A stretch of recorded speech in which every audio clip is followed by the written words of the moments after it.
It was a story I heard whispered in the Ranger's Lounge, the kind of tale passed around when the desert winds carried eerie howls at night. As a park ranger at Joshua Tree National Park, I'd thought I'd seen and heard it all. Bizarre animal tracks, mysterious lights on the horizon, and even tales of ghostly apparitions near abandoned mines. But this story, rooted in the summer of 1971, stuck with me. The Marine Guard who started it all was stationed at the 29 Palms military base, not far from the park. That base was enormous, a maze of dusty barracks and weapon storage that stretched far into the Mojave. On a balmy night under a blanket of stars, the Marine stood at his post, alert but bored, staring into the vast expanse of desert. Then he saw it, a shimmering light, moving too quickly and erratically to be an aircraft. It danced across the horizon, silent but hypnotic, and seemed to beckon him. The Marine reported it, of course. How could he not? But what happened next was the stuff of legends. Over the following weeks, reports flooded in from towns surrounding the Mojave Desert. Strange lights, odd sounds, and even stories of shadowy figures darting between the Joshua trees. It was as if something had been awakened by that Marine's gaze. Locals whispered about secret experiments at the base, but others, more attuned to the desert's rhythms, spoke of ancient spirits, disturbed by some unknown offense. The government didn't take these reports lightly. Men in dark suits, claiming to be from the FBI and CIA, appeared in the area. They questioned witnesses, confiscated photographs, and silenced anyone too vocal about what they'd seen. For years, the region was a hotbed of conspiracy theories, each more outlandish than the last. As a ranger, I couldn't help but be drawn into the mystery. One quiet evening, I was patrolling near Barker Dam when I spotted something myself, a faint glowing orb hovering between the trees. It didn't move like anything I'd ever seen. When I tried to approach, it vanished, leaving behind a strange, almost metallic scent in the air. Later, I found out I wasn't the only one. Other rangers had their own experiences, but we didn't talk about them. Officially, nothing was amiss, but unofficially, there's a reason we tell hikers to stick to marked trails and avoid the desert at night. Joshua Tree has secrets that even we, the park's supposed guardians, don't fully understand. And the worst part, the stories haven't stopped. I had lived in the shadows of the Mojave for as long as I could remember. The desert was my home, a vast, silent expanse where I could move unnoticed. But that night in 1971, the silence broke. Something had drawn me closer to the human encampment, the place they called 29 Palms. The night was dark, as it always was here, and the air carried the familiar chill of the desert. From afar I observed one of them, a lone sentinel pacing the edges of their territory. He was calm, unaware of my presence, but his movements intrigued me. These humans were peculiar with their glowing tools and rigid patterns. I kept my distance, my form blending with the night.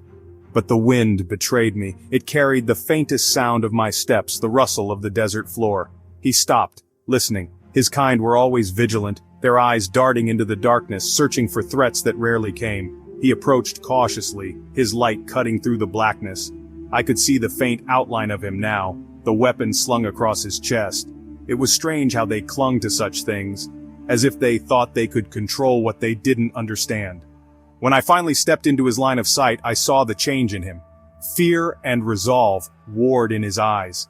I loomed over him, my form casting a shadow that swallowed the stars. He barked commands, his voice steady but edged with panic. Then, as he raised his weapon, I acted. It was almost instinctual. My hand shot out, gripping the barrel of his strange metal stick. It bent beneath my strength like dry twigs underfoot. His eyes widened in disbelief. For a moment we stood there, caught in a strange stillness. Then the light in his eyes dimmed, and he crumpled to the ground. I left him there, unharmed but altered. I knew what I had done would ripple through their kind. They would whisper of me, search for me, but they would not find me. The others, those smaller ones who followed me, stirred nearby. They were curious but cautious. I felt their unease and led them back into the depths of the desert, where the sands erased all traces of our presence. The next day, the humans descended in force, their strange machines and men in suits swarming the area. They asked questions, wrote their reports, and dismissed the ones who spoke the truth. But the land remembered. In the days that followed, I heard whispers among the desert's creatures, stories of dogs barking through the night, of lights in the sky and shadowed forms moving through Joshua Tree. The humans called it mystery, fear, or legend. For me, it was simply life, carried on beneath the vast, eternal stars. For 8 long years, the desert seemed to hold its breath. The sightings stopped, the reports faded, and the eerie silence of the Mojave returned. People began to forget, chalking up the stories to overactive imaginations or campfire tales. But for those of us who spend our lives out in these unforgiving lands, park rangers, hikers, and wilderness explorers, the stories never truly leave us. Whether it's a flicker of movement just beyond your vision, or the hair-raising feeling that you're not alone, the desert has a way of reminding you that some mysteries are never truly gone. And that's why preparation is everything. Out here in the middle of nowhere, where the ground is uneven, the terrain is rough, and you might just find yourself running from the unknown, the right gear can mean the difference between safety and peril. Take it from someone who knows. Your feet will carry you out of danger, and they deserve the best. That's where Bombas socks come in. After all, when you're hiking 10 miles a day, dodging rough terrain, or, let's be honest, outrunning a potential encounter with Bigfoot, comfort and durability aren't just luxuries, they're necessities. Bombas socks offer built-in arch support, premium materials like merino wool, and no annoying toe seams. And here's the best part, every purchase helps someone in need. For every pair of socks sold, Bombas donates one to a homeless shelter. Over 150 million items donated so far. So, whether you're braving the trails of Joshua Tree, evading shadowy figures in the Mojave, or simply looking for the perfect gift for the adventurer in your life, Bombas has your back, or rather, your feet. New customers can get 20% off their first purchase at bombas.com/lurks using code LURKS. Trust me, your feet, and maybe even your survival instincts, will thank you. Mike and Linda Harrison's night had been typical, almost boring, until it wasn't. The two were still bickering as Mike turned onto the dark, narrow road near their desert hot springs condo. The argument about their card game was small and silly, but neither of them was ready to let it go. Mike, Linda, if you just played the ace of spades. Linda, and if you had been paying attention, Mike, you'd know. The headlights illuminated the road ahead, carving through the blackness like a razor. But as the light swept over a bend, their argument stopped cold. There it stood, enormous and unworldly, right in the middle of the road. At first, it was the sheer size of the thing that stunned them. Its shoulders spanned at least 4 feet, its silhouette towering above the beams of their headlights. The smooth, uniform coat of dark hair covering its body glistened slightly, like a horse's mane catching the light, but the rest of it was far from equine. Its arms were unnaturally long, hanging well past its knees, and its hands, oh, those hands were monstrous, easily twice the size of any human's, with thick, almost claw-like fingers. Linda's hand shot out, gripping Mike's arm so tightly that her knuckles turned white. Neither of them could speak. The figure seemed to watch them, though its eyes were hidden in shadow. Mike's foot hovered over the gas pedal, his instincts screaming at him to go, but his body refused to respond. It was like some primal part of his brain had locked him in place, paralyzed by the sheer impossibility of what he was seeing. The moment stretched on, the tension thick enough to suffocate. Then, with an elegance that defied its massive size, the creature glided off the road, vanishing into the dense yucca bushes. The stillness that followed was deafening. Mike and Linda sat there for what felt like an eternity, trying to process what they'd just witnessed. When Mike finally pressed the gas and sped toward home, neither of them spoke a word. 2 weeks later, as the desert sun crept over the horizon, Bill Steele was starting his usual morning routine. At 5:30 sharp, with coffee in hand and a quick breakfast behind him, he set out to inspect his property. The storms from earlier that week had done some damage to the fencing around his east pasture where his cattle grazed. He pulled his old Ford F-150 over near the leaning posts, grabbed his tool belt, and headed out. It was routine work, until he noticed the tracks. At first, he thought they might belong to one of his cows, but the size was all wrong. These weren't hoof prints. They were enormous footprints, humanoid in shape but at least 1.5 feet long. The stride was equally baffling. Each step was spaced far apart, as if whatever made them had a gait far beyond anything Bill could replicate, even with his longest stride. His breath quickened as he crouched down to examine them. He fetched his reading glasses from the truck and a measuring tape, just to be sure his eyes weren't deceiving him. They weren't. Each print was precise, deep, and unlike anything he'd ever seen in his decades of ranching. Bill counted 17 prints in total before they disappeared into the rocky terrain beyond his fence. His mind raced. This wasn't an animal he'd ever encountered. He thought of the tales from up north, the stories of Bigfoot. But those tracks, as he recalled, were different. These were something else entirely. Bill stood there, staring at the tracks, his mind racing with possibilities. The desert, it seemed, still held its mysteries, and some of them were far from over. By the time Bigfoot researchers Tom Wilson and Mark Stevens arrived from Oregon 3 days later, a heavy rainstorm had washed away most of the evidence. They managed to photograph the degraded remains of the prints, but it wasn't enough to draw conclusions. Word spread quickly through desert hot springs and beyond. The locals didn't have a name for the creature. Some called it the desert giant, while others dubbed it the mountain monster. Whatever it was, it had left its mark, not only on the land but on the people who witnessed its presence.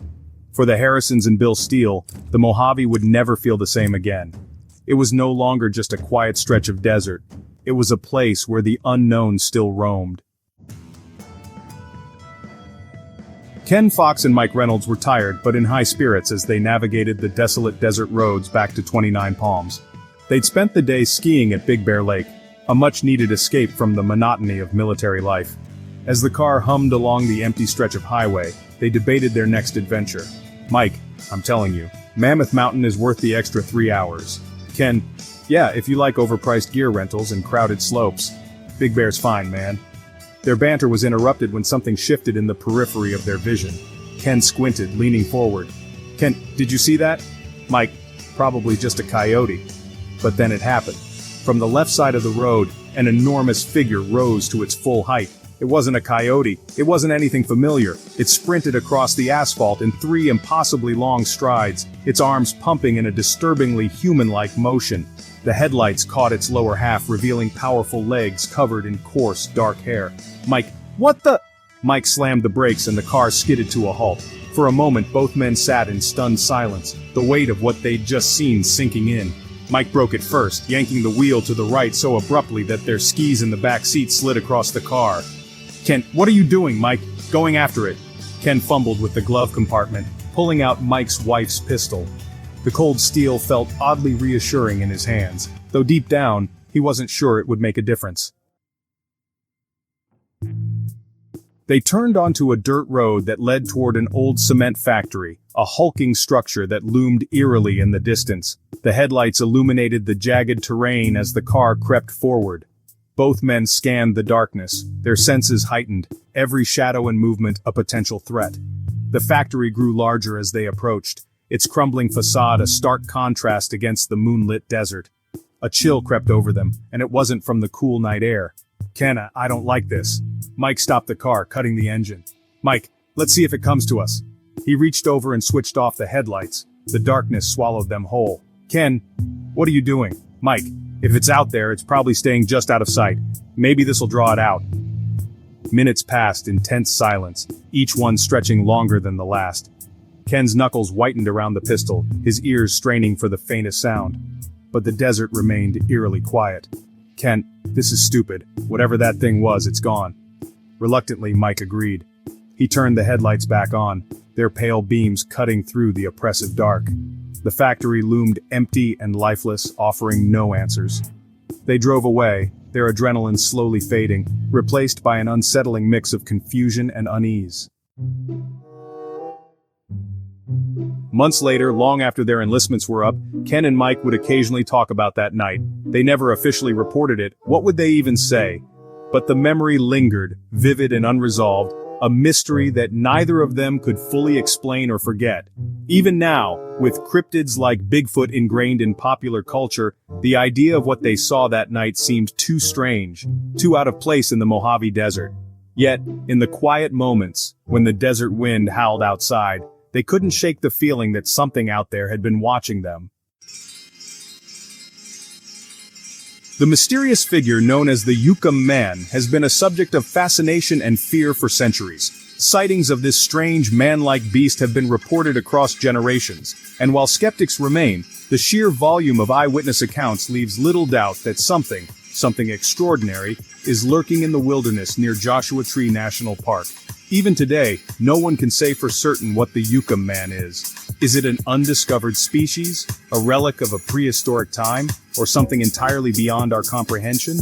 The questions remain unanswered, feeding the intrigue and the sense of unease that surrounds this legend. But the Yucca Man is not the only enigma haunting our parks.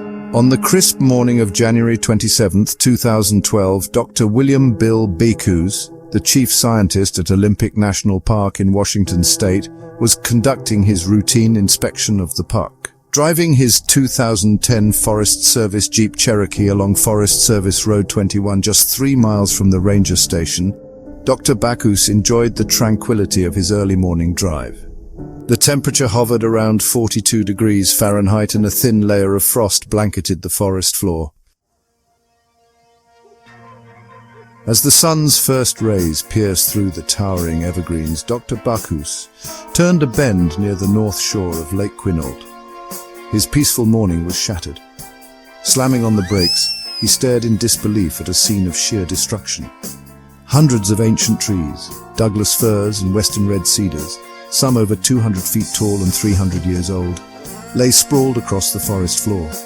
The destruction wasn't random.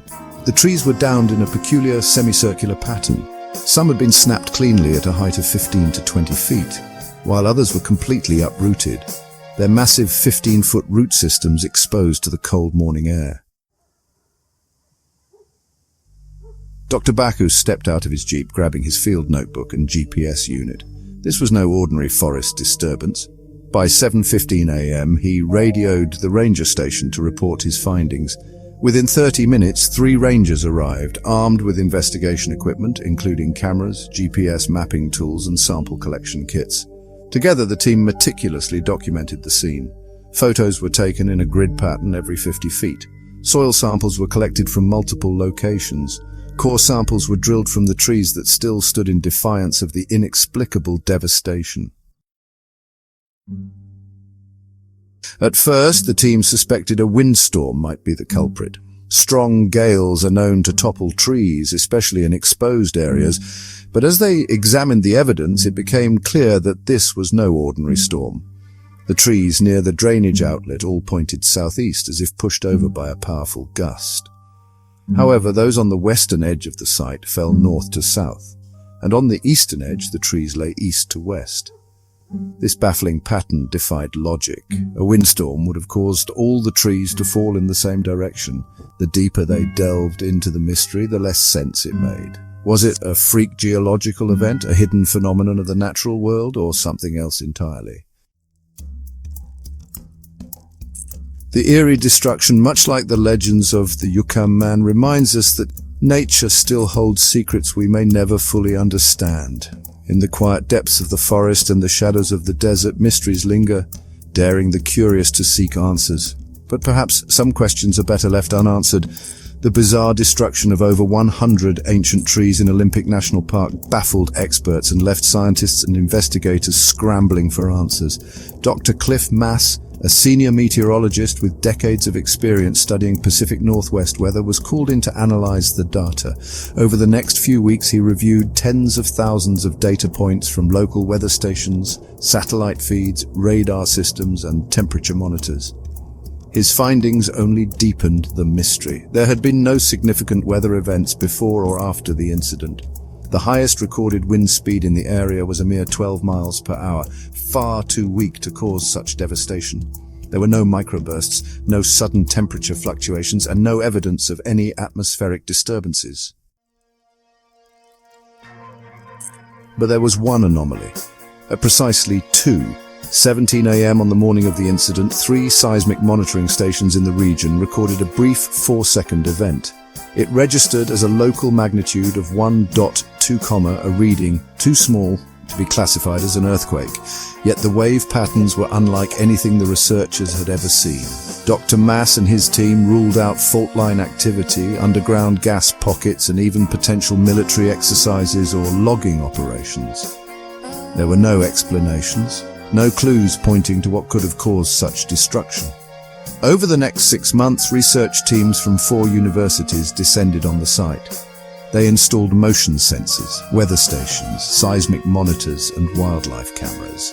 Teams documented every detail, publishing scientific papers and filing official reports. Despite their efforts, the event remained an enigma. Somehow, some way, something had knocked down over 100 massive, centuries-old trees, arranging them in a bizarre circular pattern, and then vanished without leaving a trace. To this day, the event remains one of the most puzzling mysteries in Washington State's history. Even with modern technology, nature, or something beyond it continues to elude us, but mysteries rarely occur in isolation. Months later, and hundreds of miles away, another unsettling story would unfold. It was 11 a.m. in a small motel near Mount Rainier when Stephanie stood in the room staring at the clock. Her husband, Paul, had gone for an early morning hike to capture photos of the park's pristine beauty, but had yet to return. They were supposed to check out hours ago, and Paul was never late. At first, Stephanie assumed he'd lost track of time, engrossed in his photography. By 11:30, her mild concern turned into alarm. Paul was always reliable and punctual. Hello, this is Stephanie. My husband hasn't returned from his hike. I'm really worried. Stephanie decided to call the park rangers, explaining her husband hadn't returned. By 2 p.m., a full search and rescue operation was underway. Over the next 5 days, more than 600 people joined the search, combing through miles of rugged terrain. Helicopters, search dogs, and thermal imaging equipment were deployed. The team logged over 6,000 hours searching for Paul, yet despite the massive effort, there was no sign of him.